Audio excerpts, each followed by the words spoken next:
देखिए, भारतीय दंड संहिता 1860 धारा 301 से पढ़ेंगे इसको।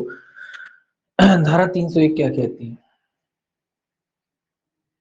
ठीक है, धारा 301 कहती है, जिस व्यक्ति की मृत्यु कारित करने का आशय था उससे भिन्न व्यक्ति की मृत्यु करके आपराधिक मानव पद। जो सेक्शन 301 है, ये क्या कह रहा है? भिन्न व्यक्ति की मृत्यु कारित करना। भिन्न व्यक्ति की मतलब जिसको मारना चाहते थे उसको ना मार के किसी अन्य को मार दिया आपने गलती से। ठीक है, उसके बारे में कहता है। मारना किसी और को चाहते थे, मारना ए को चाहते थे, मर गया बी। ये कह रहा है, मारना था आपको ए को और मर गया बी। तो ऐसे मामलों में सजा है 301 में। जिसको आप मारना चाहते थे उसको ना मारते हुए आपने किसको मार दिया? बी को जो है मार दिया है। तो इस धारा के लागू होने के लिए दो बातें महत्वपूर्ण हैं। पहला तो जो कार्य आपने किया है वो सदोष मानव वध के आवश्यक जो दुराशय है, दुराशय से युक्त होकर किया हो, दुराशय के साथ किया गया हो, दुराशय के साथ काम होना चाहिए। अब आप कहोगे दुराशय इसके लिए तो दुराशय था ना, इसके लिए नहीं था, लेकिन इसके लिए था, तो दुराशय के साथ कार्य होना चाहिए। और प्रकृति के लक्षित व्यक्ति की मृत्यु कारित करने के लिए पर्याप्त हो, मतलब मृत्यु कारित करने के लिए पर्याप्त होना चाहिए। मृत्यु कारित करने के लिए पर्याप्त होना चाहिए। तो ये दो बातें हैं, एक तो दुराशय होना चाहिए और जो काम आप कर रहे हो वो इतना पर्याप्त होना चाहिए कि उससे किसी अन्य व्यक्ति की मृत्यु कारित हो सकती है। ठीक है, तो ये धारा क्या कहती है कि ऐसे मामलों में अगर आप जिस व्यक्ति की मृत्यु कारित करना चाहते थे, इसको मारना चाहते थे, आपका आशय भी था, है ना, और आपका काम ऐसा भी था कि अगर आप इसको मारते तो इसकी मृत्यु हो जाती, लेकिन कभी कभी होता है ना कि आपको गुस्सा आया, आप मार रहे हो, लड़ाई हो गई, आपने बंदूक निकाल लिया, पूरा आशय है, सब है, उसके बाद आपने वो आपकी गोली चूकी और इसको लग गई। तो यहाँ इसके लिए भले ही आशय नहीं था, इसके लिए दुराशय नहीं था, फिर भी आपको इसकी जो आपने मृत्यु कारित की उसके लिए आपको दोषी माना जा सकता है।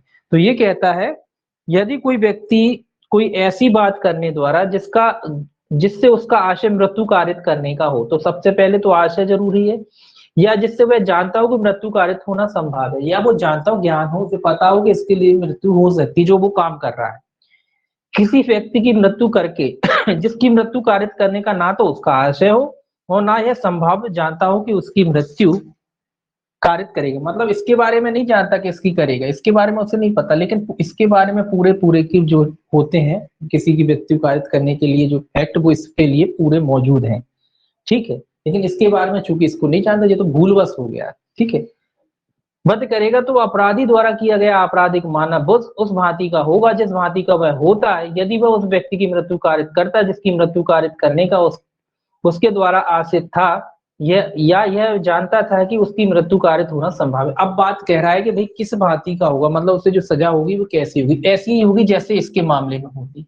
अगर इसकी मृत्यु कारित हो गई होती तो जैसे आपराधिक मानव वध से इसको दोषी किया जाता, उसी हिसाब से इसके मामले में भी दंडित किया जाएगा। मतलब अगर ये मरा होता और इसको जितनी सजा होती, इसको मारने के बाद जिस व्यक्ति ने मारा, मारो इसने मारा है एक्स नाम के व्यक्ति ने, तो अगर ए को मारता तो जितनी सजा वो ए को मारने पे मिलती उतनी सजा उसको बी को मारने पे मिलेगी। ठीक है, ये कह रहा जा रहा है कि आप मारना चाहते थे किसी को, मार दिए किसी और को, तो आपका दायित्व सेम टू सेम बना रहेगा, भले ही इसके मामले में ना तो आपका आशय रहा हो ना आपको ज्ञान रहा हो, फिर भी ऐसे ही बढ़ता जाएगा कि जैसे आपको आशय और ज्ञान था, उसी हिसाब से आपको सजा होगी। अगर ए को गोली लगती, ए के लिए आप जितनी सजा के जिम्मेदार होते उतनी सजा के लिए फिर आप बी के लिए भी जिम्मेदार होंगे। ठीक है, ये कह रहा है। अब आप कहोगे कैसे, मतलब फिर भी समझ में नहीं आया। ऐसे समझ लीजिए इसे कि अगर मान लीजिए आपने ए को गोली मारी है, ठीक है, आप इसको गोली मारे, आशय ज्ञान सब है, ए को गोली मारे हैं और आप आपराधिक मानव वध के दोषी होते हैं, आपराधिक मानव वध के दोषी होते हैं, तो यहाँ भी आप आपराधिक मानव वध के दोषी होंगे। अब मान लो वही काम आप उपेक्षा में उतावलेपन से कर रहे हो, या मान लीजिए आप क्या कहते हैं, वो उत्प्रेरणा दिला दी किसी ने, क्या कहते हैं उसको, उत्तेजना। किसी व्यक्ति ने आपको उत्तेजना दिला दी, उत्तेजना के अनुसरण में इस पे गोली चला रहे थे, तो फिर उसमें थोड़ी जो सजा होती कम कम होगी, तो उस हिसाब से फिर इसके मामले में भी वही सजा होगी आपको, जैसा यहाँ सजा होगी वैसी ही यहाँ सजा होगी, ये कहने का मतलब है। अगर आप उत्तेजना में यहाँ काम कर रहे थे तो यहाँ भी आपको जो सजा होनी थी वही सजा यहाँ भी होगी, और आप जानबूझ के कर रहे थे, जो सजा यहाँ होती वही सजा यहाँ होगी। ठीक है, ये कह रहा है। तो जैसे लायबल आप आपके ए के लिए हैं, वैसे ही लायबल आप बी के लिए हैं। मतलब जिस व्यक्ति को मारने के लिए जो जिम्मेदारी थी आपकी, उस व्यक्ति के लिए भी वही जिम्मेदारी है आपकी, जो आपको पता नहीं था गलती से मर गया, उसके लिए भी वही सेम टू सेम लायबिलिटी होगी, जिम्मेदारी होगी। ठीक। अब कहता है 302 के बाद 301 के बाद 302, 302 में हत्या के लिए दंड है। 302 सेक्शन इंपॉर्टेंट है, ये सभी जानते हैं, 302 कहते रहते हैं। 302 में काय का दंड है, हत्या। और 302 के साथ 304 है, 304 में काय का दंड है, आपराधिक मानव वध के लिए। हत्या की कोटि में ना आने वाले आपराधिक मानव वध के लिए दंड, तो ये आपराधिक मानव वध का दंड है, आपराधिक मानव वध। ये दोनों में क्या है, दंड है। दंड वाली धाराएं हैं 302 और 304, ये दोनों याद रखना इकट्ठी। 302 क्या कहता है, देखिए दंड बताता है, ये कहता है जो कोई हत्या करेगा वो मृत्यु या आजीवन कारावास से दंडित किया जाएगा और जुर्माने से भी दंडनीय। ये तो खैर लिखने की बात है ही। जो कह रहा है कि हत्या से अगर कोई व्यक्ति हत्या करता है तो कितने दंड से दंडित किया जाएगा, जो कोई हत्या करेगा तो हत्या से दंडित होगा, यानी मृत्यु से दंडित किया जाएगा, या फिर उसे आजीवन कारावास दिया जाएगा और जुर्माने से। तो अगर कोई व्यक्ति किसी की हत्या करता है तो सजा इसमें ज्यादा है। कितना दंड हो सकता है, मृत्यु दंड तक हो सकता है उसे, मृत्यु या आजीवन। जुर्माना तो खैर है ही, जुर्माना तो छोटी सी बात है। तो अगर कोई व्यक्ति हत्या करता है तो उसे मृत्यु दंड या आजीवन कारावास से दंडित किया जा सकता है, ये मृत्यु के लिए, हत्या के लिए। अब पहले 303 देख ले, फिर उसके बाद ये देखेंगे। अब आता है सेक्शन 303। 303 क्या कहता है, 303 कहता है आजीवन सिद्ध दोष द्वारा हत्या के लिए दंड, या सेक्शन तो याद ही रखना पड़ेगा आपको, आजीवन, आजीवन सिद्ध दोष।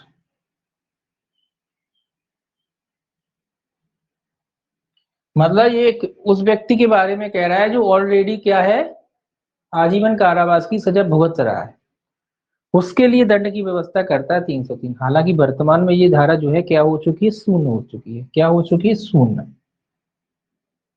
ये धारा कैसी हो चुकी है, शून्य घोषित हो चुकी है। कौन से मामले में शून्य घोषित कर दिया था, मिट्ठू सिंह बनाम पंजाब राज्य 1983 में। मिट्ठू सिंह, ये भी केस याद रखना है, मिट्ठू सिंह वर्सेस पंजाब राज्य। किस किस एक, बाद में घोषित किया, ये पूछा जाता है 1983 में। 1983 में। तो मिट्ठू सिंह बनाम पंजाब राज्य के मामले में इस धारा को क्या कर दिया गया, शून्य घोषित कर दिया गया, माना कि ये असंवैधानिक है। शून्य मतलब असंवैधानिक है।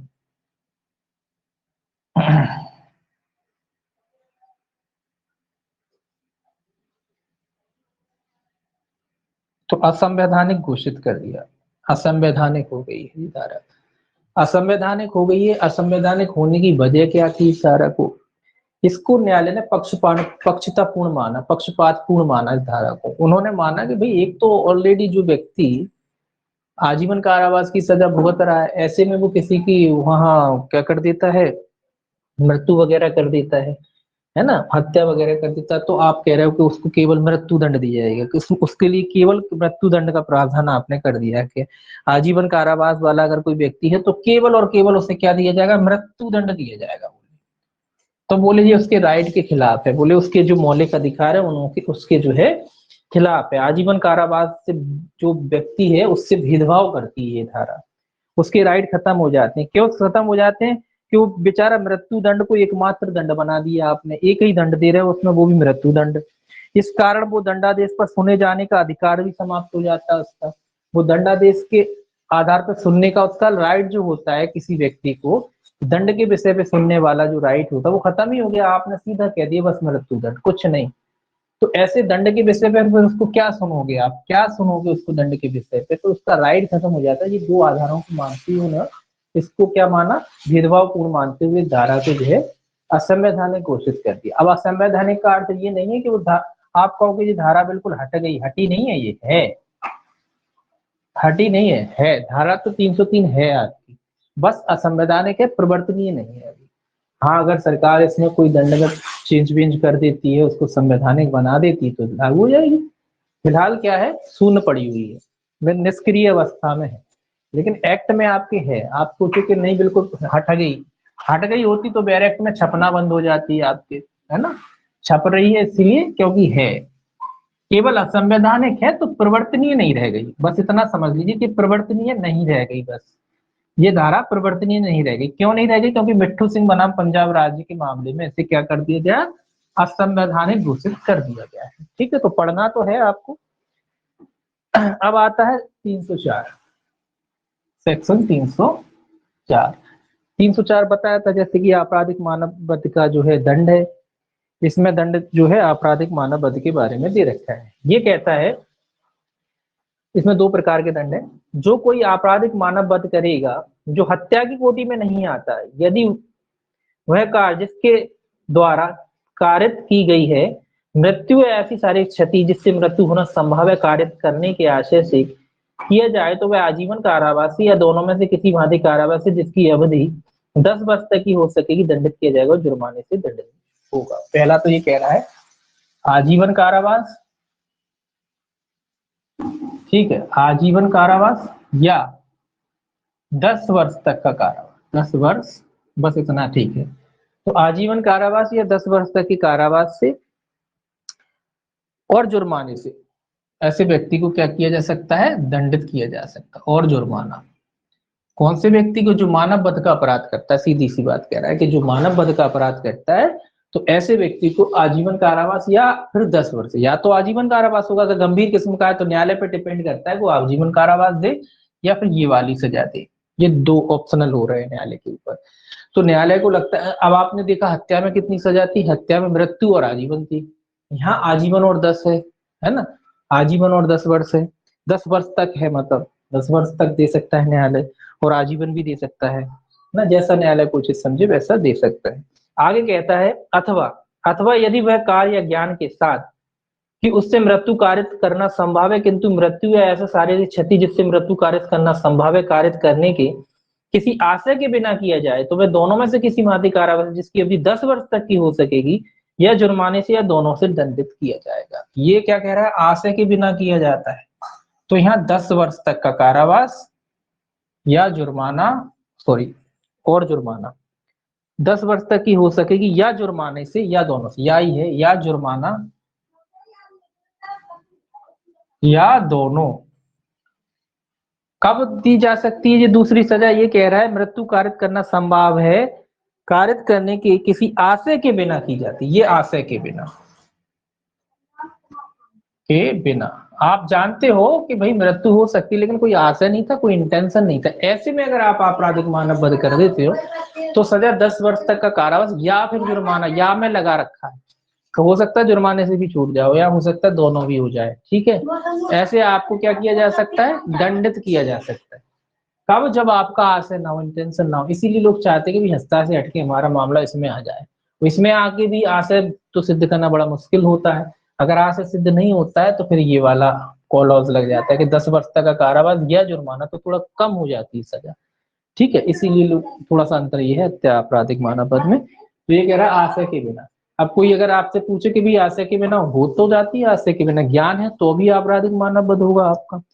ऐसा थोड़ी ना कि आशय नहीं है तो फिर बच जाओगे, मुक्त हो जाओगे, मुक्त थोड़ी ना हो जाओगे। अगर ज्ञान है, संभावना है जिस कार्य को आप कर रहे हो तो भी आपराधिक मानव वध के दोषी हो गए आप।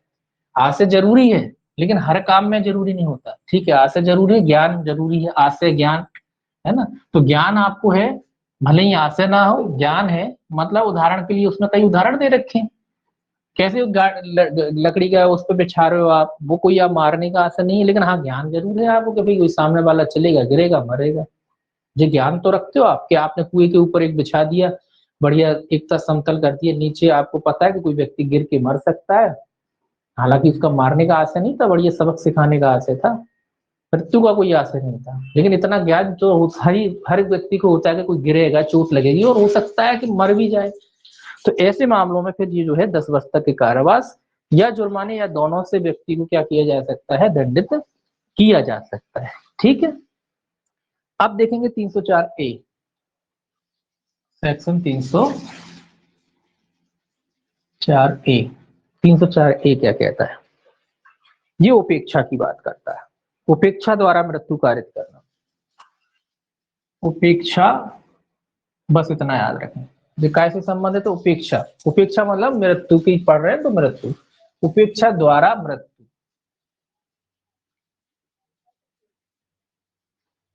ठीक है, उपेक्षा द्वारा मृत्यु, उपेक्षा द्वारा किसी व्यक्ति की मृत्यु कारित करना। कहाँ देख रखा है? 304 में। देखिए पहले इसको पढ़ें। ये कहता है जो कोई उतावलेपन के या अपेक्षापूर्ण किसी ऐसे कार्य से किसी व्यक्ति की मृत्यु कारित करेगा जो आपराधिक मानव वध की कोटि में नहीं आता है, वह दोनों में से किसी भांति कारावास है जिसकी अवधि 2 वर्ष तक की हो सकेगी या जुर्माने से दोनों से दंडित किया जाएगा। तो क्या कह रहा है? उतावलापन और उपेक्षापूर्ण। उतावलापन और उपेक्षा, और ऐसा कार्य जो है आपराधिक मानव वध की कोटि में नहीं आता, तो उसके लिए सजा है 2 वर्ष तक की। 2 वर्ष तक का कारावास है इसमें, 2 वर्ष तक का क्या है? कारावास। ऐसे व्यक्ति के लिए कितना कारावास है? 2 वर्ष तक के कारावास या जुर्माने या दोनों, या जुर्माना या दोनों। आप कहोगे ऐसे कौन से अपराध होते हैं? ऐसे अपराध अपने एक पढ़ा था ना, लोक मार्ग पर उतावलेपन से वाहन चलाना, वही वाले अपराध है। आप बिल्कुल उतावलेपन में चले जा रहे हो, भगे भगाए, कोई किसी की मृत्यु वगैरह कुछ कार्य करने का आदत नहीं है, चले गए जो दूर से और किसी में टक्कर मारी, बेचारे की मृत्यु हो गई।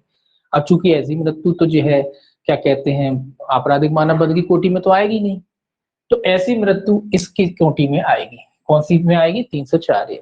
तो उसको कितनी सजा होगी? 2 वर्ष तक के कारावास से उसे दंडित किया जा सकता है। एक तरीके से ये कई लोगों के बचने का भी आधार है, जो एक्सीडेंट कराते हैं ना, तो ये धारा आपने देखा होगा फिल्मों में, तो बोले उसका एक्सीडेंट करा दो, एक्सीडेंट करा दो, ड्राइवर को पैसा दे दो, जो गरीब होते हैं वो पैसे ले लेते हैं कि भाई ज्यादा सजा होना नहीं है, अधिकतम ही सजा 2 वर्ष है इसमें। तो अब अधिकतम सजा 2 वर्ष है तो न्यायालय ज्यादा एकदम तो पूरी तो सजा देता नहीं, कभी ये सभी जानते हैं भाई 1 साल देगा, 1.5 साल देगा है, या जुर्माना लगा देगा, वकील से बचा लेगा, नहीं बचा भी पाए तो 1-2 साल तुम्हें काटना है, उसके बदले में तुम्हें इतने पैसे मिल रहे हैं।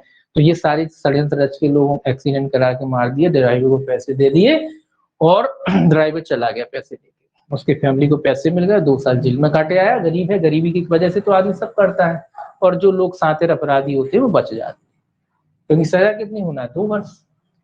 और गरीब आदमी को आप दे दो 20-25 लाख रुपए, को चला जाएगा, वो कहेगा ठीक है यार, इतना तो मैं जिंदगी में नहीं कमा पाऊंगा।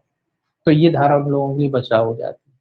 ठीक है, तो ये ऐसे एक्सीडेंटल केस बना दिए जाते हैं, उसके लिए है कि जो कोई उतावलापन कर रहा है, उपेक्षापूर्ण कार्य करता है, और ऐसा जो कार्य है जो आपराधिक मानव वध की कोटि में नहीं आता, तो ऐसे व्यक्ति को जो है 2 वर्ष तक का कारावास या जुर्माने या दोनों से जो है दंडित किया जा सकता है। ठीक है, ये वाला है। तो सजा मात्र 2 ही वर्ष की है इसमें।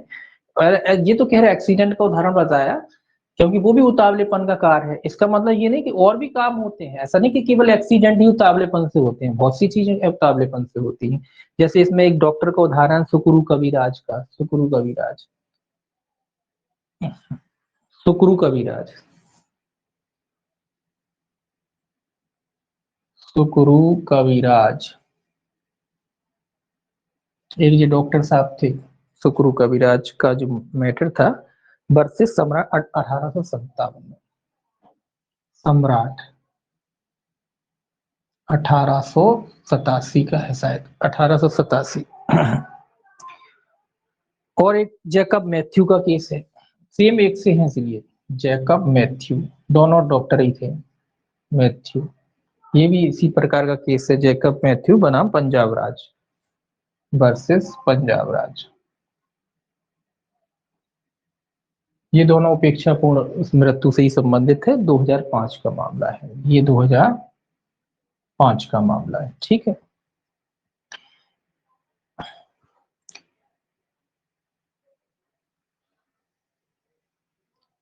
इस केस में क्या था, पहले वाले केस में, पहले वाले केस में जो डॉक्टर था उसने शल्य क्रिया कर दी, चिकित्सा मतलब शल्य क्रिया मतलब ऑपरेशन किया किसी व्यक्ति का, पाइल्स का ऑपरेशन किया। पाइल्स का ऑपरेशन करने में इसने लापरवाही बरती, जो ब्लेड था वो वैसे ही साधारण चाकू बाकू से कर दिया इलाज।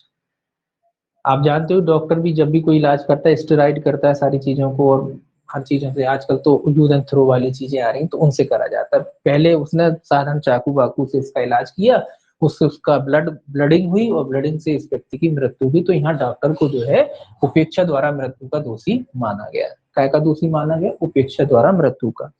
ये वाला केस क्या कहता है, इस वाले केस में ये बताया गया है कि अगर डॉक्टर किसी व्यक्ति की मृत्यु कारित कर देता है, अगर डॉक्टर किसी व्यक्ति की मृत्यु कारित कर देता है तो सबसे पहले आपको यह सिद्ध करना पड़ेगा कि डॉक्टर ने जो मृत्यु कारित की है केवल उसी वजह से, जो कार्य डॉक्टर की उपेक्षा या उतावलापन था केवल वही उसकी मृत्यु का कारण था, तभी डॉक्टर जिम्मेदार होगा। अगर आप ये सिद्ध कर देते हैं कि डॉक्टर की जो उपेक्षा थी, किसी पेशेंट की मृत्यु हो जाती है, वो पेशेंट की मृत्यु होने के बाद अगर आपको ये सिद्ध करना पड़ेगा कि डॉक्टर ने जो लापरवाही बरती है, जो लापरवाही डॉक्टर ने बरती हो और वही लापरवाही उस पेशेंट की मृत्यु का कारण थी मात्र, तभी वो डॉक्टर को जिम्मेदार ठहरा जाएगा, अन्यथा नहीं। डॉक्टर लापरवाही तो होती हैं लेकिन लापरवाही जो उसने बरती है वो उसकी मृत्यु का कारण होनी चाहिए, एकमात्र मृत्यु का कारण वो लापरवाही होना चाहिए, तभी डॉक्टर को जिम्मेदार माना जाएगा। ये जेकब मैथ्यू के बारे में कहा गया।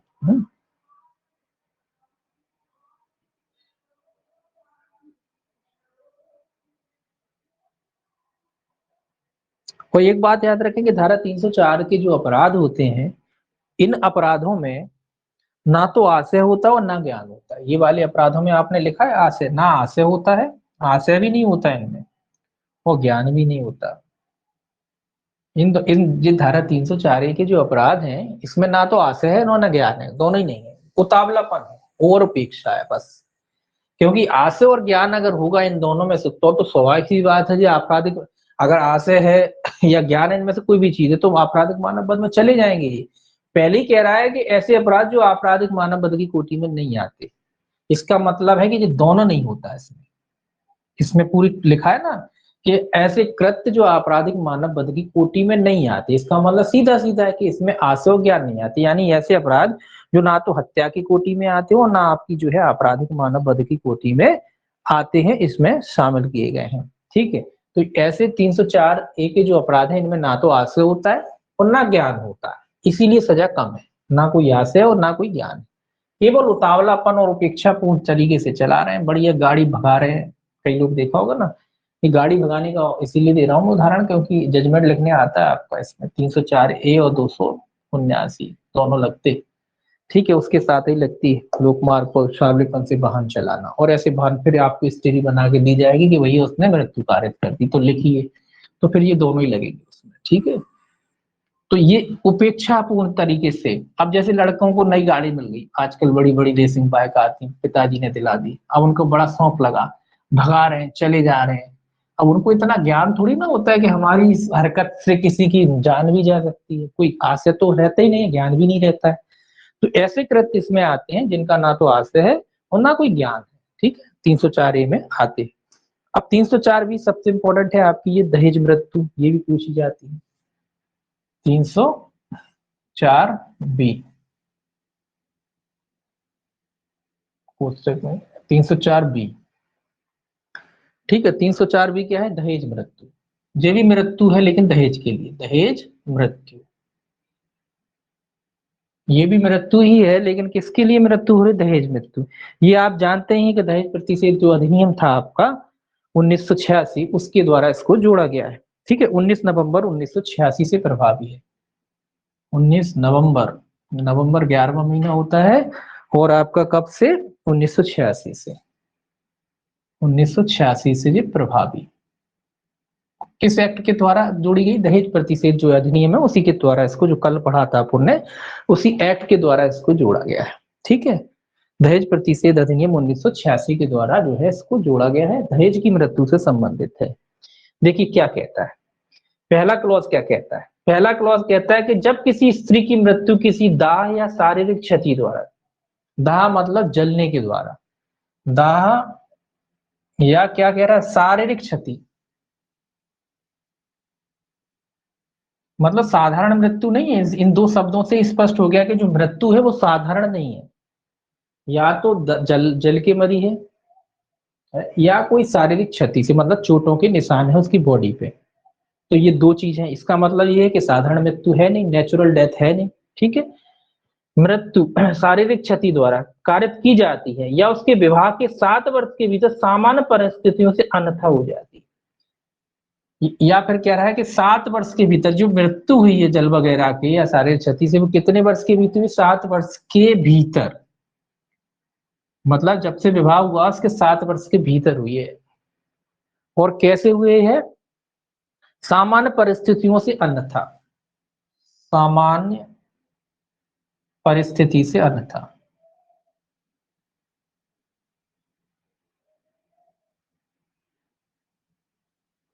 परिस्थिति से अन्यथा, इसका मतलब है कि सामान्य परिस्थितियों से भिन्न, सीधा लिख लेते सामान्य से भिन्न, सामान्य से भिन्न मतलब जो सामान्य मृत्यु होती है उससे भिन्न है, सामान्य जो नेचुरल जो डेथ होती है उससे भिन्न। विवाह के साथ, इसकी पहली कंडीशन यही है कि जो मृत्यु हुई हो विवाह के 7 वर्ष के भीतर हुई हो। और ये मृत्यु किसकी? स्वाभाविक सी बात है, ये दहेज मृत्यु तो कोई वैवाहिक महिला होगी, शादीशुदा महिला, उसी की हो सकती है। कैसे हो सकती है? 7 वर्ष के भीतर हो सकती है। कैसे हुई हो? दाह के द्वारा हुई हो, शारीरिक क्षति से द्वारा हुई हो, और जो सामान्य परिस्थितियों से अन्यथा हो। ठीक है, उसकी मृत्यु हुई हो। और भी कंडीशन है इसमें, सामान्य परिस्थिति में अन्यथा हो जाती है और यह दर्शित किया जाता है कि उसकी मृत्यु के कुछ पूर्व उसके पति या उसके पति के नातेदार ने दहेज की मांग के लिए या उसके संबंध में उसके साथ क्रूरता की थी या तंग किया था, वहां ऐसी मृत्यु को दहेज मृत्यु कहा जाएगा और ऐसे पति या नातेदार उसकी मृत्यु करने वाला समझा जाएगा।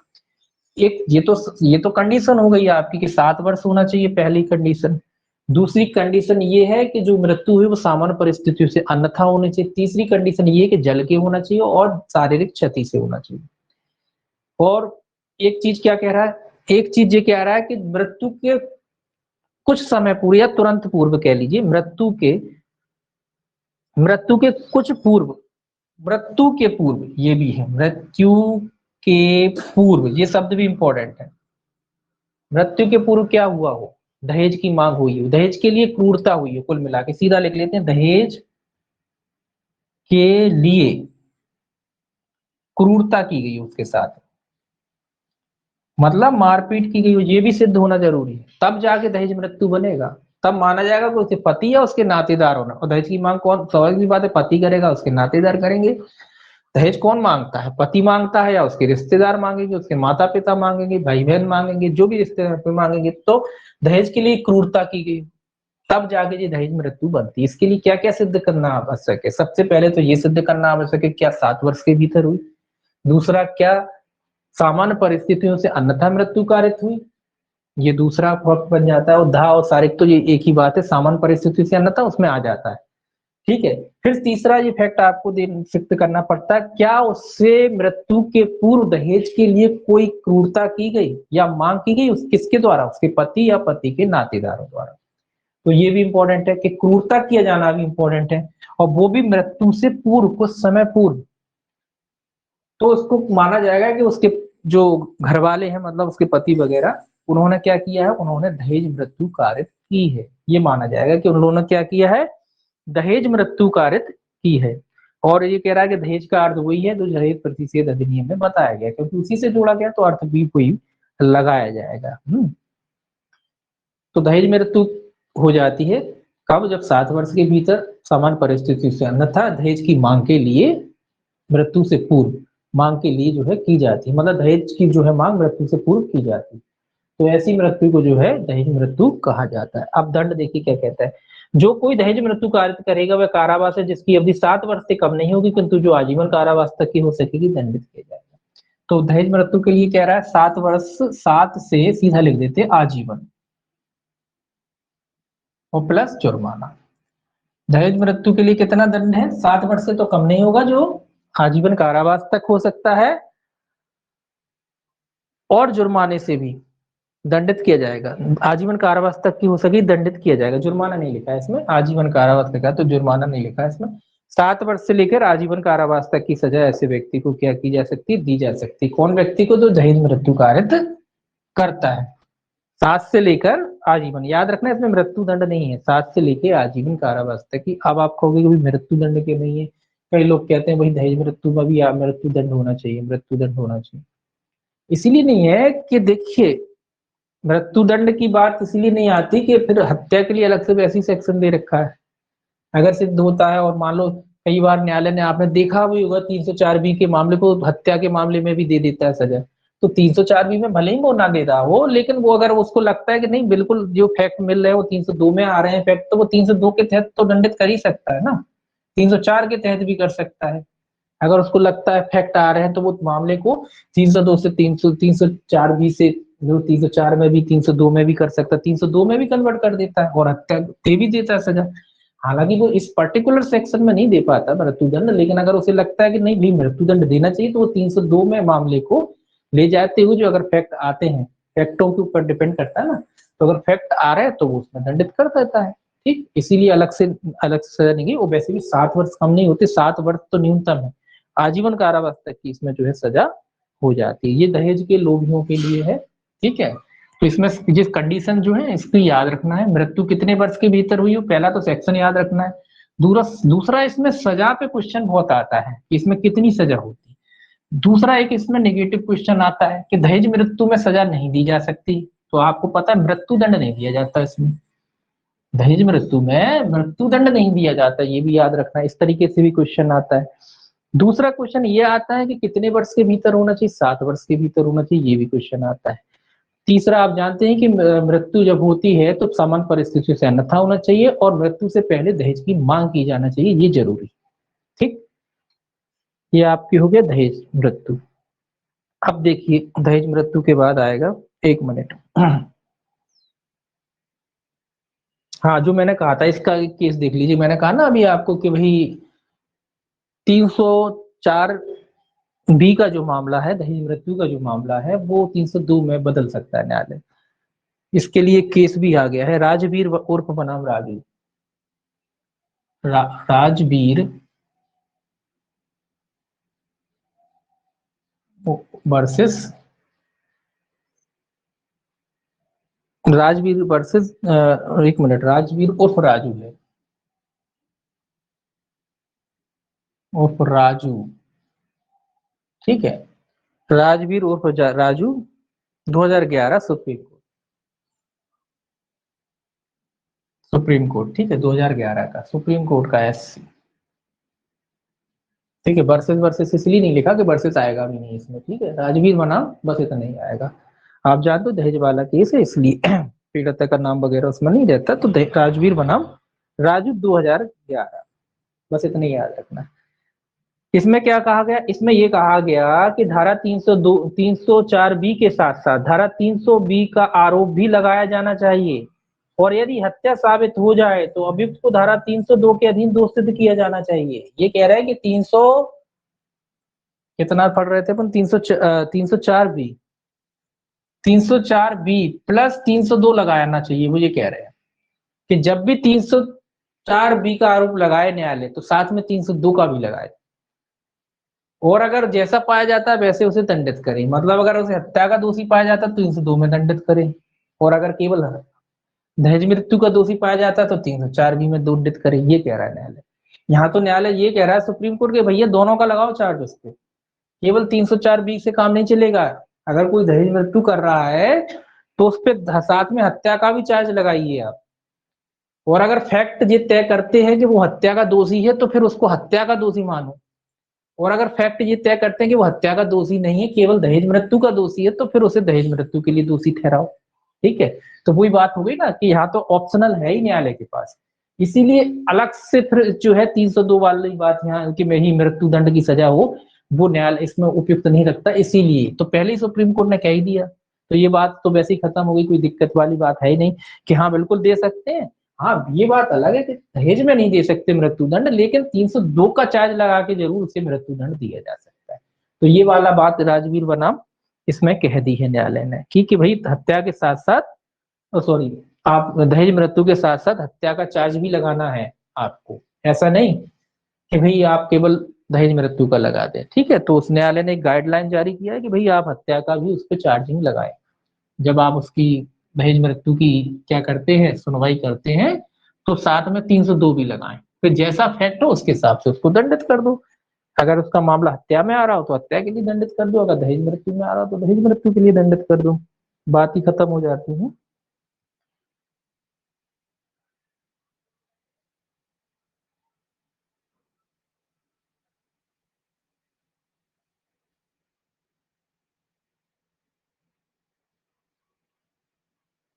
एक चीज और है, एक केस और है, हालांकि ये केस इंपॉर्टेंट नहीं है, लिख लीजिए, तुम्बला, इसी में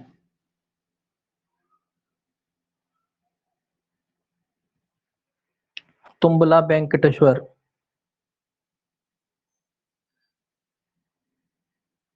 वेंकट वेंकटेश्वर,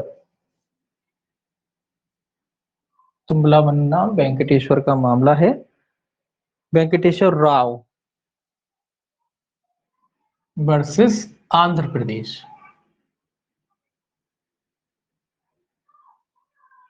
राज्य, ठीक है, आंध्र प्रदेश का नाम है इसलिए इस तरह का जो है थोड़ा सा नाम है, आंध्र प्रदेश राज्य, 2014 सुप्रीम कोर्ट। ठीक है, 2014 सुप्रीम कोर्ट। अब एक शब्द आया था इसमें क्रूरता के बारे में, दहेज के बारे में, क्या शब्द आया था जब अपन ने परिभाषा पढ़ा था कि तत्काल पूर्व, मृत्यु के कुछ पूर्व, मृत्यु के कुछ पूर्व जो दहेज की मांग की गई हो, क्या लिखा हो, मृत्यु के कुछ पूर्व, मृत्यु के कुछ पूर्व, ये अपन ने पढ़ा था ना कि भाई जो दहेज की मांग की गई हो, मृत्यु के पूर्व जो है दहेज की मांग की गई हो, तो इसमें कहा है तत्काल पूर्व तक सीमित नहीं, इसका अर्थ है तत्काल पूर्व तक सीमित नहीं है, तत्काल पूर्व तक सीमित नहीं है, ये भी स्पष्ट कर दिया न्यायालय ने कि तत्काल पूर्व तक सीमित नहीं है। मृत्यु के कुछ पूर्व का मतलब ये नहीं होता है कि तत्काल पूर्व तक, आप कहोगे भले ये 4 दिन पहले करी थी आज मर गई तभी मानेंगे, 1 महीना पहले की हो चाहे 2 महीना पहले की हो तो भी मानेगा न्यायालय। ये तथ्य का प्रश्न है कि एक तरीके से देखा जाए तो ये फैक्ट का प्रश्न है, ये तथ्य का प्रश्न है, इसका निर्धारण न्यायालय करेगा खुद कि उसको मृत्यु से पूर्व वो समझता है या नहीं समझता है। आपने 4 महीने 6 महीने पहले क्या किया था, दहेज की मांग की थी 6 महीने पहले, और उसके अब 6 महीने बाद आप जो है, अब आपको कैसे पता पड़ेगा, 6 महीने पहले आपने मांग की होगी उसकी दहेज की, घर वालों पे बात गई होगी, उन्हें शिकायत की होगी, फिर मामला निपट गया होगा, उसके 6 महीने बाद मान लो उस लड़की की मृत्यु हो जाती है, दहेज मृत्यु हो जाती। अब आप कहोगे वो तो 6 महीना पुरानी बात है, तो ये न्यायालय के विवेक पर निर्भर करता है कि न्यायालय उसको तत्काल पूर्व माने या ना माने, ये न्यायालय का विवेक है, सीधी सी बात है कि क्या वही वजह थी, तो वो परिस्थितियों पर डिपेंड करती है ये सारी चीजें। तो तत्काल का अर्थ सीमित नहीं, उन्होंने ये कह दिया, सीधी सी बात है, ये न्यायालय डिसाइड करेगा, पूर्ण रूप से न्यायालय का फैसला है, न्यायालय देखेगा कि कब वो तत्काल मानता है ना, ऐसा नहीं कि वो 4 दिन पहले की वो फिर आज मर गई, या 2 15 20 दिन पुरानी बात है वो मर गई, तो वो वाले से फर्क नहीं पड़ता, ये न्यायालय का डिस्कशन है, न्यायालय स्वयं देखेगा। ठीक है, दहेज मृत्यु हो गया 304 बी, अब 305, अब ये दुष्प्रेरण चलेंगे आपके 305 में, देखिए क्या कहता है, 1 मिनट,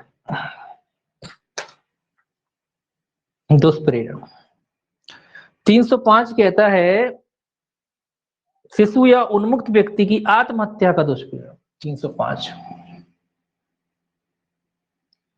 दुष्प्रेरण है ये सबसे, और काय के दुष्प्रेरण है, शिशु या उन्मुक्त व्यक्ति की आत्महत्या का दुष्प्रेरण। ठीक है, शिशु या उन्मुक्त, उन्मत्त व्यक्ति कि काय का दुष्परिणाम आत्महत्या का दुष्परिणाम, काय का दुष्परिणाम आत्महत्या का दुष्परिणाम, आत्महत्या का दुष्प्रेरण। मतलब खुद दुष्प्रेरण तो आप जानते ही, दुष्प्रेरक कौन होता है, जो खुद काम ना करके दूसरों को उत्प्रेरित करता है किसी कार्य को करने के लिए।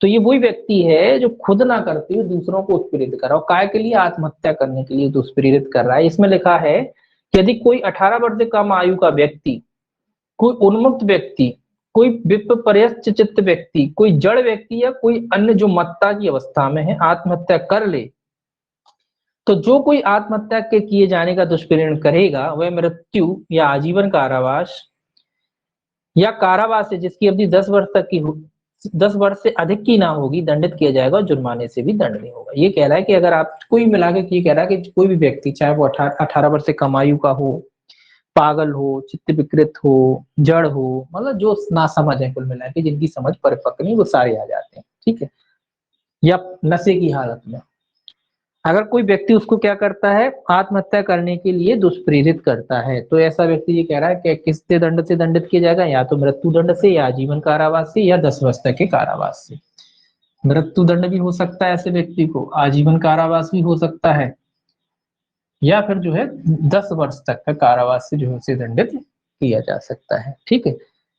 कब किया जा सकता है, जब वो सामने वाले को उकसाता है, उनको उनमें तो इतनी समझ है नहीं, तो उनसे क्यों उकसाता है उन्हें, ताकि वो जो है आत्महत्या कर ले, तो आत्महत्या के दुष्प्रेरण कराता है। ना समझ लोग हैं, 18 वर्ष से कम आयु के हैं, पागल हैं, चित्त विकृत है, नशे की हालत में है कोई व्यक्ति, ऐसे व्यक्तियों के बारे में जो है बताया गया है। और लेकिन ये धारा कब दंडनीय, जब दुष्प्रेरण के परिणाम स्वरूप जो है आत्महत्या की गई हो। ये धारा कब दंडनीय होगी, जब दुष्प्रेरण के परिणाम स्वरूप आत्महत्या की गई हो, ठीक है, तभी तो लागू होगी, वैसे कैसे लागू होगी। हालांकि दुष्प्रेरण अपने आप में अपराध होता है, तो आपको तो फिर वो अलग उसमें दुष्प्रेरण में जाएगा, लेकिन ये धारा लागू होने के लिए तो हत्या जरूरी, आत्महत्या जरूरी है ना। ये ये धारा लागू होने के लिए तो तभी जरूरी है, ये क्या दुष्प्रेरण की, ये आत्महत्या के जो भी दुष्प्रेरण है उनमें सब में जरूरी है कि अगर आपने दुष्प्रेरण किया है तो सामने वाले ने आत्महत्या की हो, तभी तो ये धाराएं लागू होगी। आप कहोगे भाई दुष्प्रेरण का अपराध तो बन जाता है, तो फिर वो दुष्प्रेरण में जाएगा, इनमें थोड़ी ना आएगा, ठीक है। बन जाता है वो, ठीक है, दुष्प्रेरण कर दिया, दुष्प्रेरण अपने आप में अपराध है, लेकिन वो वहां जाएगा, यहाँ थोड़ी आएगा। इन धाराओं की पर्टिकुलर बात करें तो ये धाराएं तो तभी लागू होंगी ना जब सामने वाला आत्महत्या कर लेगा, है ना। आत्महत्या करेगा तभी लागू होगी आत्महत्या। ये धाराएं लागू होने के लिए जरूरी है आत्महत्या करना, आत्महत्या करेगा तभी तो लगेगी 305, ऐसे थोड़ी ना लगा दोगे। अब आपको कोई दुश्मन दो षड्यंत्र बनेगा, दुष्प्रेरण बनेगा, वहां पे तो वो दुष्प्रेरण वाले चैप्टर में जाएगा, तो यहाँ नहीं आएगा वो, है ना। यहाँ आने के लिए तो भैया सामने वाला आत्महत्या करेगा तभी बनेगा, ये 302 तो तभी लगेगा ना। ऐसे ही आगे है, 302 के बाद आता है आपका 306 आत्महत्या का दुष्प्रेरण। 306 देखिए, 306 क्या कहता है, आत्महत्या का दुष्प्रेरण। ये आत्महत्या सीधा लिखा है, आत्महत्या का दुष्प्रेरण, ठीक है। दोनों ही हैं दुष्प्रेरण, वो एक तरीके से 18 वर्ष से कम है, माइनस 18 वर्ष से कम आयु के एज के हैं, पागल है, नाबालिग हैं, सभी आ जाते हैं इसमें 305 में। और ये क्या है, ये आत्महत्या का दुष्प्रेरण किसी को भी कर सकते हो आप। ये कह रहा है यदि कोई व्यक्ति आत्महत्या करे तो जो कोई ऐसा आत्महत्या का दुष्प्रेरण करेगा वह दोनों में से किसी भांति कारावास जिसकी अवधि 10 वर्ष तक की हो सकेगी दंडित किया जाएगा, और जुर्माने, इसमें 10 वर्ष तक का कारावास, 10 वर्ष तक का कारावास प्लस जुर्माना और प्लस दोनों से दंडित किया जाए। तो यहाँ 10 वर्ष, क्योंकि यहाँ बालिग है, समझ परिपक्व, सब बिल्कुल स्वस्थ चित्त व्यक्ति है, इसीलिए यहाँ जो है 10 वर्ष तक का। और दोनों धाराओं की धाराएं तभी लगेंगी जब सामने वाला आत्महत्या करेगा। आपने आत्महत्या का दुष्प्रेरण किया, मान लो किसी व्यक्ति का, उसने आत्महत्या नहीं की, तो क्या 306 लग जाएगी आपको, नहीं लगेगी। दुष्प्रेरण के लिए लगेगा, दुष्प्रेरण चैप्टर में चले जाओ वो लग जाएगा, लेकिन यहाँ नहीं लगेगा, 306 नहीं लगेगी, ना 305 लगेगी। 306 और 305 तो तभी लगेगी जब सामने वाला आत्महत्या कर लेगा आपके कहने पे, ठीक है। तो फिर कहाँ जाएंगे वो, फिर दुष्प्रेरण में चले जाएंगे। दुष्प्रेरण का चैप्टर उठा के देखिए कहाँ जाएंगे। आपने उसमें लिखा ही है कि जब कोई आप दुष्प्रेरण करते हो, कोई व्यक्ति कार्य करता है, वो कार्य नहीं करता है, तो आप कैसे दंडनीय, तो वो वहां चले जाएंगे, यहाँ नहीं आएंगे। यहाँ के लिए तो कंडीशन यही है कि आत्महत्या करे, सामने वाला जिसको आपने दुष्प्रेरण किया वो आत्महत्या कर ले, तो यहाँ आ जाओगे 305 में या 306 में, जैसी भी स्थिति हो। अगर बच्चे का करोगे 18 वर्ष से कम का करोगे 305 में चले जाओगे, किसी बालिग का करोगे तो 306 में चले जाओगे। करोगे तो मतलब वो कर ले आत्महत्या, तब वो करना भी जरूरी है। वो ना करें, आपने किसी से आत्महत्या के लिए दुष्प्रेरण किया, उसने नहीं करी, तो क्या 306 लग जाएगी? नहीं लगेगी। इसके लिए वो उसका करना जरूरी। ठीक है, हालांकि दुष्प्रेरण का अपराध पूर्ण हो गया, ये तो सभी जानते हैं, लेकिन वो दुष्प्रेरण के चैप्टर में पूरा होगा, यहाँ नहीं होगा। ठीक, अब देखिए 307, 307 क्या कहते हैं, सेक्शन 307।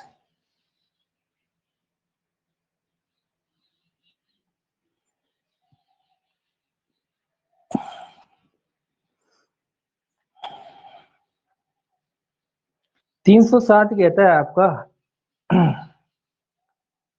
हत्या करने का प्रयत्न, ये प्रयत्न से संबंधित है, ये सब प्रयत्न से है, ये हत्या का प्रयत्न है। ये कैसे है अपराध? अपूर्ण अपराध है। ये प्रयत्न मतलब अपूर्ण अपराध, करना चाहते थे नहीं कर पाए, चूक गए, किसी को मारना चाहते थे नहीं मार पाए, चूक गए, तो ये अपूर्ण अपराध है। एक तरीके से पूर्ण अपराध नहीं, अपूर्ण अपराध। कई बार कोशिश करते ना, हम किसी को मारना चाहते थे, बेचारा हाथ से निकल गया, तो वो हत्या का प्रयत्न। ऐसे ही आपराधिक मानव वध का प्रयत्न है। तो हत्या के प्रयत्न का दंड जो है इसमें 307 में बताया गया है। 307 में क्या का दंड बताया गया? हत्या के प्रयत्न का। ये कहता है, देखिए, जो कोई किसी कार्य को ऐसे आशय या ज्ञान से और ऐसी परिस्थिति में करेगा कि यदि वह उस कार्य द्वारा मृत्यु कारित कर देता तो वह हत्या का दोषी होता। मतलब ये कह रहा है कि अगर काम पूरा हो जाता तो हत्या का दोषी होता। अगर आपने ऐसी परिस्थिति और ज्ञान में के साथ कोई कार्य किया है कि अगर वो पूर्ण हो गया होता तो आप हत्या के दोषी होते, लेकिन वो पूर्ण नहीं हुआ है, आधा आधा अधूरा है, तो वह दोनों में से किसी माती के कारावास से जिसकी अवधि 10 वर्ष तक की हो सकेगी दंडित किया जाएगा और जुर्माने से भी दंडनीय होगा।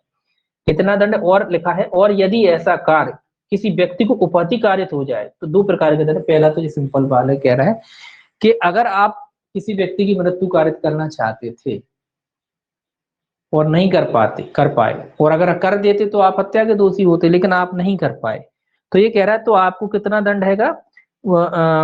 जिसकी अवधि 10 वर्ष तक की हो सकेगी दंडित किया जाएगा और जुर्माने से भी दंडित होगा। तो 10 वर्ष तक का कारावास है ऐसे में आपको, और जुर्माना भी है। ठीक है, तो 10 वर्ष तक का कारावास और जुर्माने से आपको दंडित किया जा सकता है। लेकिन जो कार्य आप करना चाहते थे, जैसे हत्या कारित करना चाहते थे, आपने गोली चलाई किसी पे, एक तो वो कंडीशन हो गई कि उसमें गोली लगी नहीं, एक वो कंडीशन हो गई कि उसको उसको घाव हो गया, बच गया, तो उस कंडीशन में सजा की बात है। वो दूसरा क्लॉज कहता है कि अगर किसी व्यक्ति को उपाधि हो जाती है तो अपराधी को आजीवन कारावास से या ऐसे दंड से दंडनीय हो जैसा ऐसे पश्चात वर्णन है। तो ऐसे में अगर उपाधि हो जाती है तो आजीवन में चले जाएंगे, आजीवन कारावास। या लिखा है कि तस्मिन पश्चात वर्णित जो दशा है उसके अनुसार जो है उसको दंडित किया जाएगा। आजीवन सिद्ध दोष का प्रयत्न लिखा है, इसमें लिखा है जबकि इस धारा में वर्णित अपराध करने वाला कोई व्यक्ति आजीवन कारावास के दंडादेश के अधीन हो, तब यदि उपाधि कारित हो तो वह मृत्यु दंड से दंडित किया जाएगा। एक मिनट,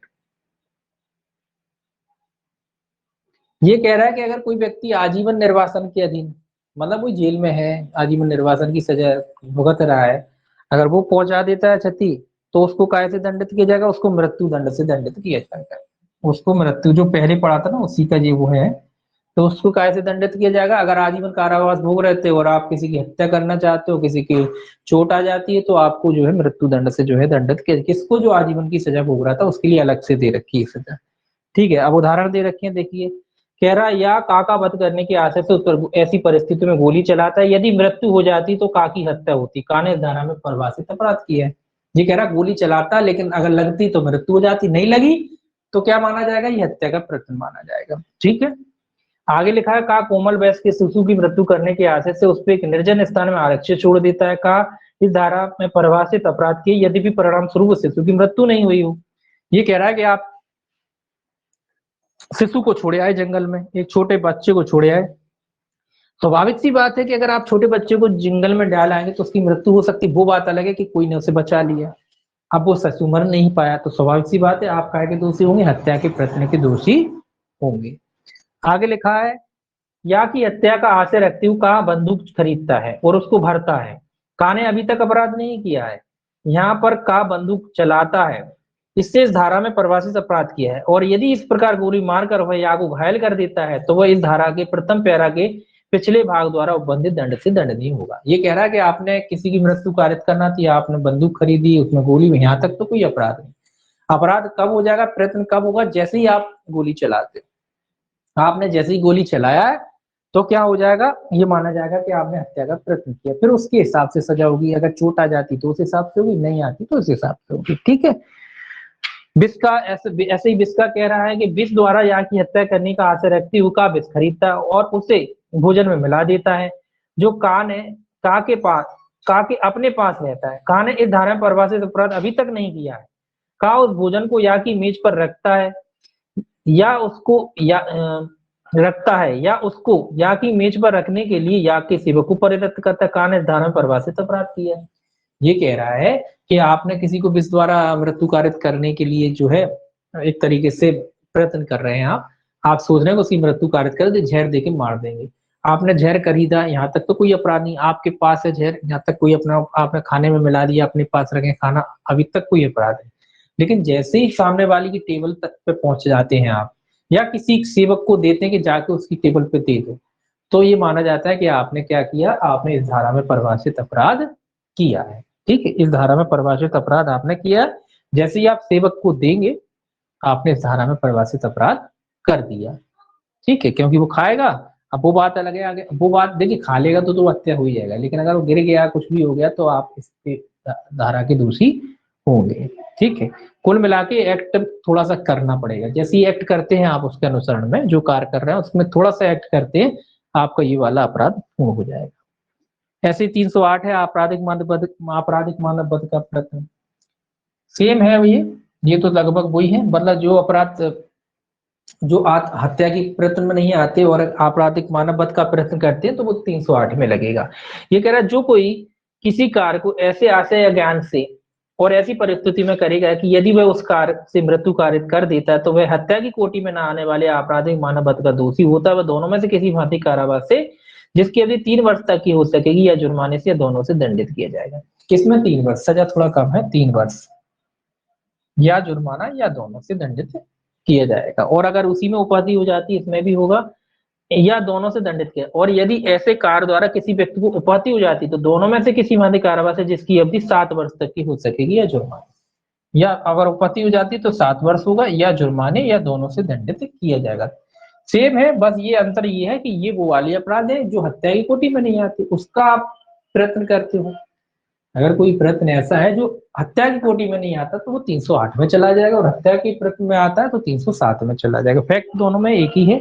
उदाहरण दे रखा है, एक उदाहरण आपको समझाने के लिए उन्होंने दे भी रखा है। क्या कह रहा है, का गंभीर और अचानक प्रकोपन पर ऐसी परिस्थितियों में या पर पिस्तौल चलाता है, यदि तद द्वारा वह मृत्यु कारित कर देता तो वह हत्या की कोटि में न आने वाले आपराधिक मानव वध का दोषी होता। कारण इस धारा में परिभाषित अपराध किया। ये कह रहा है कि आपने वो जो का था उसने क्या किया है, प्रकोपन के द्वारा गोली चलाई, उत्तेजना में गोली चलाई सामने पर। अब स्वाभाविक सी बात है, जब वो उत्तेजना में गोली चला रहा है तो वो हत्या का दोषी तो होता नहीं। अगर दोषी होगा तो काय का दोषी होगा, आपराधिक मानव वध का दोषी। अब गोली ना लग के गोली निकल जाती है, तो ऐसे में वो व्यक्ति चूंकि हत्या का दोषी ना होकर काय का दोषी होगा, आपराधिक मानव वध के प्रयत्न का दोषी होगा, क्योंकि उत्तेजना में काम कर रहा है, तो वो आपराधिक मानव वध के प्रयत्न का दोषी माना जाएगा। ये हो गया आपराधिक मानव वध का प्रयत्न। अब आता है आत्महत्या का प्रयत्न, 309 भी देख लीजिए, सेक्शन 309, तीनों सेक्शन है प्रयत्न से, 307, 308 और 309। ठीक है, ये क्या का है, आत्महत्या का प्रयत्न, आत्महत्या का प्रयत्न। क्रम से याद रखने सेक्शन तीनों, 307 हत्या का प्रयत्न, 308 आपराधिक मानव वध का प्रयत्न और 309 आत्महत्या का प्रयत्न। ये इंपॉर्टेंट है, इस पे केस भी आता है एक, है ना। 309 जो है ये काय का प्रयत्न में, आत्महत्या का प्रयत्न। ये कह रहा है आत्महत्या, इसको पढ़ देते हैं पहले।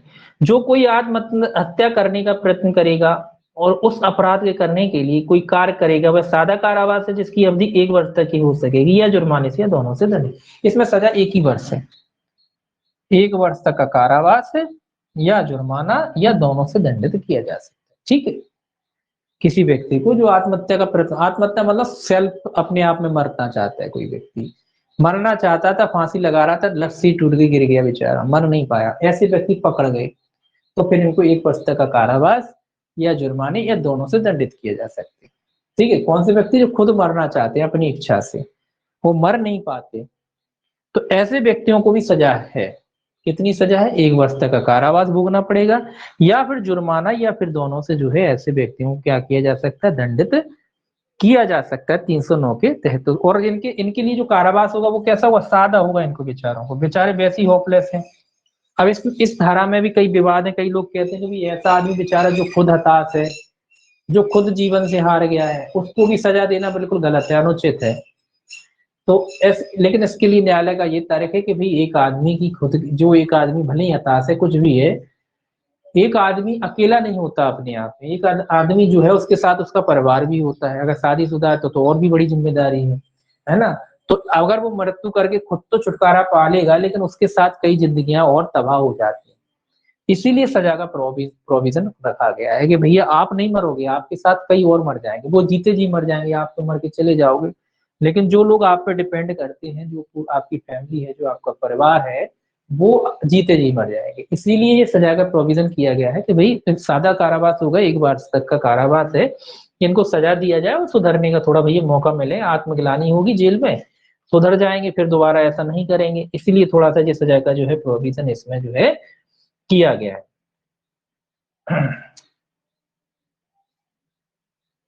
अब इस पे केस की बात आती है, संवैधानिकता की बात आती है। ठीक है, इसमें एक केस, अब इसमें चूंकि आत्महत्या हुई तो इसमें बात उठी संविधान में कि भाई जीवन के अधिकार में मरने का अधिकार शामिल है कि नहीं, ये बात उठी।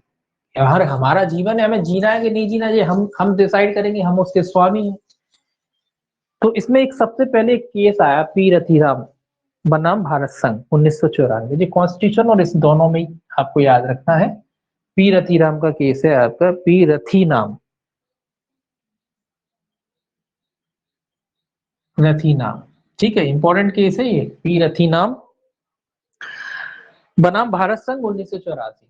सीधा इतना ही ठीक है, 1994। भारत संघ तो होगा ही होगा। ठीक है, तो पी रति नाम का 1994 का जो है केस आया, सुप्रीम कोर्ट का केस है। इस केस में क्या कहा गया? इसमें कहा गया जीवन के अधिकार में अपना जीवन समाप्त करने का अधिकार भी शामिल है। अच्छा, 309 असंवैधानिक है, 309 को असंवैधानिक घोषित कर दिया।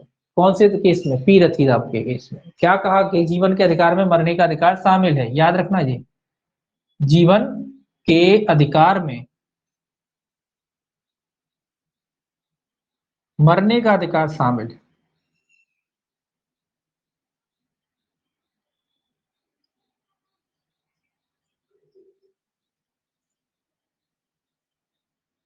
ये किस बात में कहा गया? आपके पी रथिराम के केस में कह दिया न्यायालय ने, तो भाई जीवन के अधिकार में मरना भी शामिल। मरो, आपका जीवन जीना चाहो जियो, मरना चाहो मरो। धारा 309 असंवैधानिक क्या कर दी? धारा 309 को असंवैधानिक घोषित कर दिया 1994 में। और ये असंवैधानिक बनी रही कितने साल तक? लगभग 2 साल तक असंवैधानिक बनी रही। असंवैधानिक का मतलब तो मैंने पहले ही बताया आपको। आप जानते ही कोई असंवैधानिक धारा हो जाती है, इसका मतलब ये नहीं कि वो हट गई, हटी नहीं थी, असंवैधानिक हो गई यानी शून्य हो गई, प्रवर्तनीय नहीं रह गई। तो न्यायालय ने क्या कर दिया? इसको संवैधानिक घोषित कर दिया, यानी कि वो प्रवर्तनीय नहीं रहेगी, किसी को सजा नहीं मिलती। जो मरता उसको, किसी के या बच जाता मरने की हत्या करा तो सजा ही नहीं मिलती, क्योंकि असंवैधानिक हो गई थी। तो पी रथी नाम बनाम 19 का जो केस था, उसमें न्यायालय ने कह दिया कि जीवन के अधिकार में मरने का अधिकार शामिल है, मरो, जो मरना चाहो मरो। लेकिन भाई फिर दिमाग, आप जानते हो कि सुप्रीम कोर्ट अपने जजमेंट का खुद कर सकता है, पलट सकता है। तो सुप्रीम कोर्ट के सामने फिर एक और केस आया, ज्ञान कौर बनाम पंजाब राज्य 1996। ये इंपॉर्टेंट केस है, ज्ञान कौर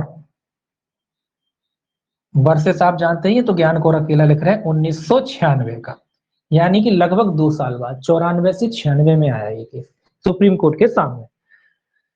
तो पी रतिराम का जो निर्णय था इस केस में न्यायालय ने उलट दिया। इसमें उल्टी बात कह दी न्यायालय ने। यहाँ कह रहा था कि जीवन के अधिकार में मरने का अधिकार शामिल है, और यहाँ कह दिया कि भाई जीवन के अधिकार में मरने का अधिकार शामिल है। जीवन के अधिकार में मरने का कोई भी अधिकार जो है शामिल नहीं है, यहाँ उल्टा कह दिया। इसका उल्टा यहाँ कह दिया, किसमें कहा? ज्ञान कौर में। तो क्वेश्चन आता है, आप देखते होंगे पूछा जाता है कि जीवन के अधिकार में मरने का अधिकार शामिल नहीं है, कौन से केस में कहा गया? ज्ञान कौर। अब अगर क्वेश्चन उल्टा आ गया, कभी पूछ लिया जाए आपसे कि भाई जीवन के अधिकार में मरने का अधिकार है, ये न्यायालय ने सबसे पहले कौन से केस में कहा था? इसमें कहा था, पीरती। उसका उल्टा कर दिया न्यायालय ने ज्ञान कौर में।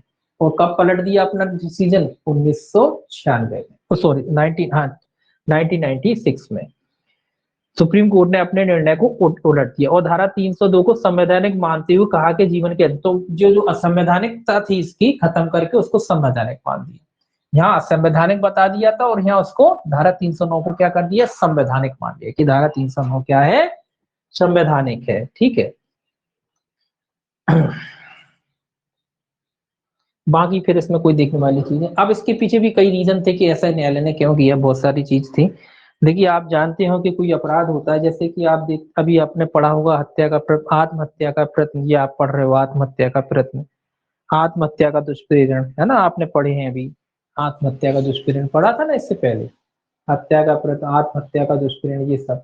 तो इस वजह से न्यायालय ने कहा क्योंकि इस धारा को समाप्त करने से जो है, अगर इस धारा को अगर वैधता दे रहे थे तो जो आईपीसी के कई और प्रोविजन है वो भी प्रभावित हो रहे थे कि जब ये धारा ही असंवैधानिक हो जाएगी 309 वाली, तो इससे संबंधित जितने भी अपराध हैं, किसी व्यक्ति की मृत्यु कारित करना, क्या कहते हैं आत्महत्या का दुष्प्रेरण होता है ना, तो वो सब आपके सब अपने आप में क्या हो जाएंगे? खत्म हो जाएंगे। क्योंकि जब यही अपराध नहीं बता तो दुष्प्रेरण तो उसी चीज का हो सकता है जो अपराध है। तो जब यही अपराध नहीं बता तो जो उसके जो दुष्प्रेरण है वो भी क्या हो जाएंगे? अपने आप क्या हो जाएंगे? समाप्त हो जाएंगे, खत्म हो जाएंगे। इसीलिए न्यायालय ने क्या करा? ये जो धारा है इसको क्या कर दिया?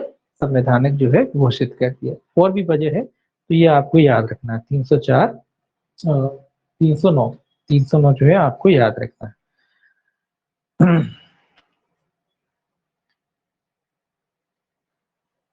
अब थोड़ा सा और देख लीजिए, है ना, पूरा हो जाएगा ये। थोड़ा सा और देख लीजिए, बस ज्यादा नहीं, थोड़ा सा।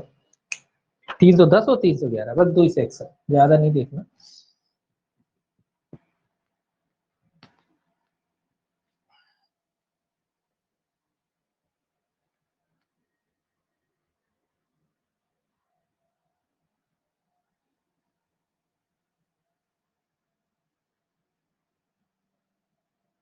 बस दो लास्ट सेक्शन बस देखिए।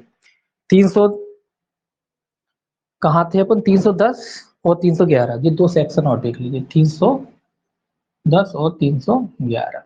310 311 परिभाषा याद रखना है। 310 में ठग है और ये दंड है। ठीक है। 310 में क्या है? ठग दे रखा है। 311 में उसके लिए दंड दे रखा है। ये क्या कहता है? जो कोई अधिनियम के पारित होने के पश्चात, मतलब जो संहिता लागू होने के बाद, किसी समय हत्या द्वारा या हत्या सहित लूट या शिशुओं की चोरी करने के प्रयोजन के लिए अन्य व्यक्ति या अन्य व्यक्तियों को अभ्यास से संयुक्त रहता है वह ठग है। तो ठग की परिभाषा सिंपल सी दे रखी कि ठग कौन व्यक्ति है?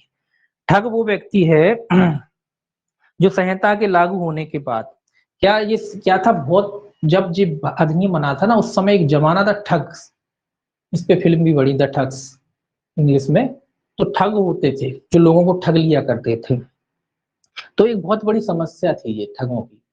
लोगों को लूट लेते थे, उल्लू बना देते थे, बेवकूफ बना के लोगों को लूट लेते थे, मारपीट अलग करते थे, हत्या भी कर देते थे, बच्चों की चोरी भी करते थे, मतलब सब करते थे, ये सारे कुकर्म कर लेते थे, मतलब लोगों को सिर्फ पैसा ऐंठने के लिए सब करते थे। तो जो ठग थे, तो एक ठगी प्रथा थी।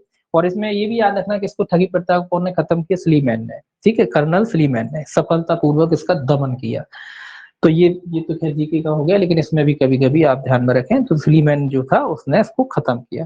तो ठग कैसा व्यक्ति होता है? जो संहिता के पारित होने के हत्या द्वारा या हत्या सहित, मतलब हत्या भी शामिल है, तो हत्या द्वारा या हत्या सहित लूट या शिशुओं की चोरी करता है। हत्या द्वारा या हत्या सहित लूट या क्या करता है? बच्चों की भी चोरी करता है। तो ऐसा व्यक्ति क्या कहलाता है? ऐसा व्यक्ति जो है ठग कहलाता है। मतलब उनके साथ संयुक्त रहता है जो व्यक्ति, वो ठग है। मतलब ये टोली हुआ करती थी। तो जो लोग हत्या करते थे, हत्या सहित क्या करते थे? लूट करते थे, मतलब लूट भी लिया और मार डाला और बच्चों की चोरी भी कर ली, तो ऐसे लोग क्या कहलाते थे? ठग कहलाते थे। तो इसके लिए धारा 310 में दंड है। जो ठग होगा वह आजीवन कारावास से दंडित किया जाएगा और जुर्माने से भी दंडित होगा। तो दंड कितना है इसमें? आजीवन कारावास और जुर्माना भी है इसमें। ठीक है। तो ठगों की सिंपल सी परिभाषा है, 310 में ठग है और 311 में दंड दिया गया है ठग के लिए। ठीक है, बाकी का देखेंगे मंडे को। आज बस इतनी ही रहेगी, गर्भपात वाले जो अपराध है ये मंडे को देखेंगे इसको आगे करके। ठीक है, इंपॉर्टेंट है जहां तक पढ़ा है, यहाँ तक बिल्कुल याद रखना है, यहाँ तक बिल्कुल भूलने की सवाल ही नहीं। सीधा के सीधा आपको 311 तक बिल्कुल सेक्शन वाइज रटना है पूरा। ठीक है, जहां से जो अपना चैप्टर शुरू होता है ना 16, शुरू से लेके 311 तक, तो फिलहाल तो आपको ये रट के रखना है। ठीक है, एक भी सेक्शन उसमें मिस्टेक नहीं करना है, सारे सेक्शन इसमें जो है आपको पढ़ना है। गर्भपात का थोड़ा सा कम इम्पोर्टेंट है, थोड़ा सा याद रखना है, फिर उसके बाद वो पति वगैरह जो है वो ठीक है। ठीक, गर्भपात के हालांकि क्वेश्चन बन जाते हैं लेकिन ज्यादा इम्पोर्टेंट नहीं है, लेकिन आगे जो है वो पति वो इम्पोर्टेंट है। ठीक, इसको याद रखना है जो वाला जहां तक पढ़ा है। चलिए ठीक है, बाकी सोमवार को मिलेंगे अपन, आज के लिए इतना है।